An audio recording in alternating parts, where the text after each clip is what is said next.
So I just saw Logan and it was surprisingly great. I was surprised on what I got is a movie that is emotionally powerful and prominent in its execution and felt less of a comic book film and actually felt like an actual movie. With a decade of non-stop universe-building films that kind of feel more like commercials for other movies and having a studio directing a film at times, it's refreshing to see a movie where there is a director present in the film and would stick to the emotional core of the film. And essentially, the whole goal is to make an adult movie. You know, at core, the goal was to just make a film that isn't serving so many masters. I think so many of these tentpole films, partly as a function of how much they cost, are trying to be great for 7-year-olds, 14-year-olds, 20-year-olds, and 40-year-olds. And there's a little of the variety show in the sense that the tone is shifting all the time from silly to serious to somber to...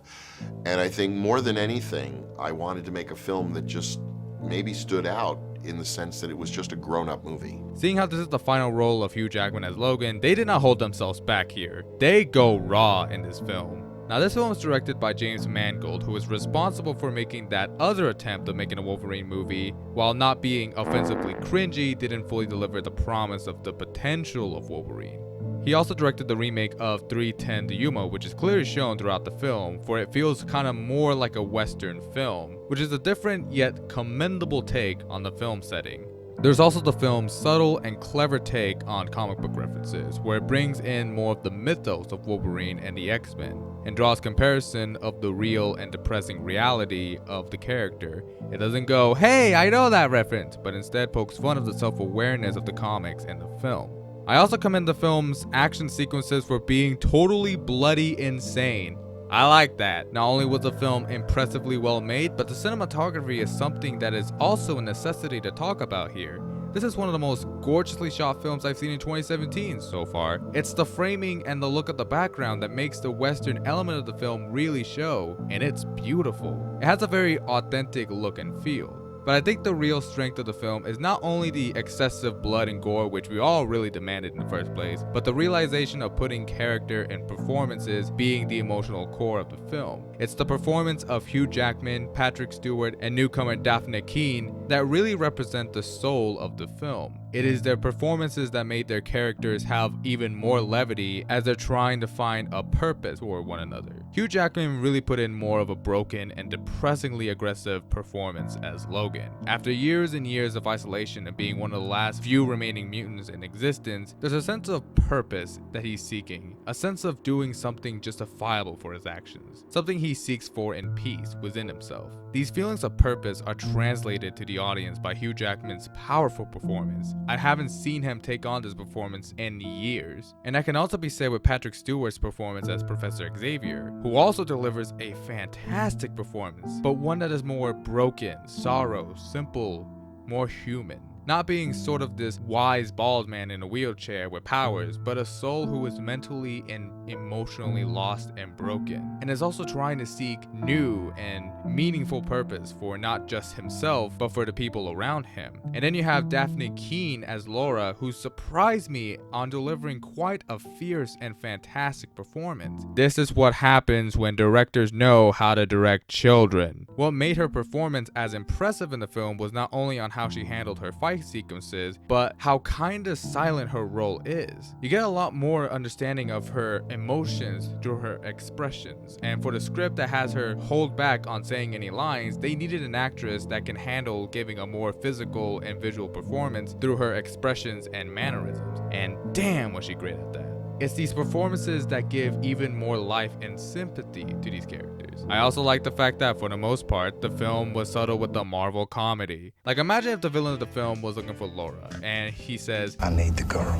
And have Logan go, Joe Mama, and the audience go, do we want to have another one of those moments? But uses the comedy subtly and would not detract so much of the main tone. There were moments where it shined subtly in the dinner scene while having more of an emotional significance for Logan, being one of the very few times where you actually see him actually enjoying himself with company. And sometimes there were scenes that may look comedic and audience would laugh at it, but for me it felt more of a tragic and depressing moment. The problems I had with the film is some of the supporting characters not making a bigger impact on me when they do something tragic. And you have Faster Stampede here being the villain, and he came across as entertaining but not impactful. I did like his corny Western accent though. As I live and breathe, the Wolverine. I made the girl, not the only one spinning hand. I'll bring out the worst in each other. A Walton Tarnation mutation is going on around here, Joe Mama. There's a scene where you have Logan watching a video on a phone that covers the background of Laura, and the video apparently was edited together with voiceover. Like, hey, I'm gonna show you a video on all this Laura stuff, but let me show off my dope editing skills from Movie Aid. Did she have time to edit all this information even before meeting Logan? Did she want to present this footage with Audacity and Windows Movie Maker on the side? Why is the phone at 4% and after it's charged, it's still at 4%? These are important questions, people. As I mentioned that Logan is internally trying to find a sense of purpose, you have Nosferatu here coming in and telling us what we already know or what we could have found out by ourselves. You're broken inside. You're dying, boy. You're trying to find redemption, and I'm telling you this even though you already know. Golly gee, I would have never thought of that. I would have never found out all this on my own, having the character expressing his emotions visually. Don't you have a light bulb you should be flickering?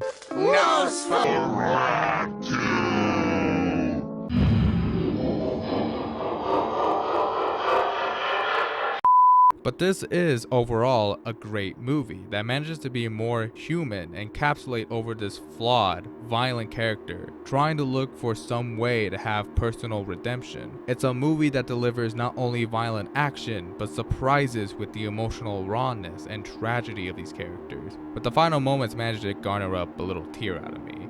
Depressing, competent, sorrow, bloody, self-aware, human, also a nice little commentary on immigration.